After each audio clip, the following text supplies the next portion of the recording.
All new at 6 now, a push to help police track guns found at crime scenes. A bill with bipartisan support would make gun stores send electronic records to the state. Channel 11 News reporter Nicole Ford heard from a local store owner who says it would be just another burden.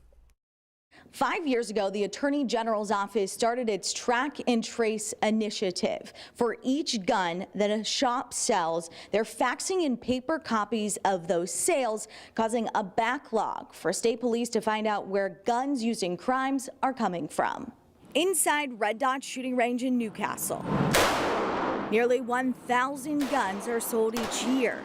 Each one reported to state police via paper copies, along with hundreds of other dealers. They are somewhere around 18 months behind in processing sales, so this is their way of forcing the burden of labor onto the shops instead of themselves for updating and maintaining the database. Justin Mateer has strong opinions against a proposed new state bill that would require all these shops to submit their sales electronically. It's the state's push to give law enforcement the ability to quickly and accurately trace guns found at crime scenes.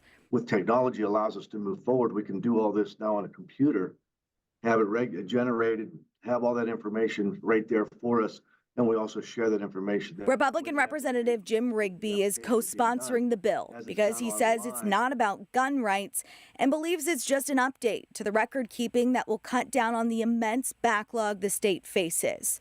Right now, that backlog impacts anyone who buys a gun, and if police run the serial number that isn't updated, it can be confiscated and start a long process. Mateer says this bill will just require more costs and work for these gun dealers. It's going to be more work. Smaller shops than me will probably have to buy expensive equipment. That way they can update the database probably potentially hundreds of times a year with any form of reliability. So more cost and more work for shops. But it is one of the biggest pieces of legislation Ceasefire PA is pushing this year, as it already has bipartisan support at the co-sponsorship level, which is almost unheard of when it comes to bills dealing with guns. Law enforcement just has more ability to notice patterns, to put pieces of the puzzle together, to have more data, to really get a sense of, okay, here are maybe particular dealers where we're seeing high levels of guns that they sold end up in crimes. Okay, maybe there's something to look into there. Here's how potentially we can help connect the dots. The hope is the bill will be formally introduced soon, but ultimately it will be up to the House leader on when it will be discussed. Reporting in Newcastle, Nicole Ford, Channel 11 News.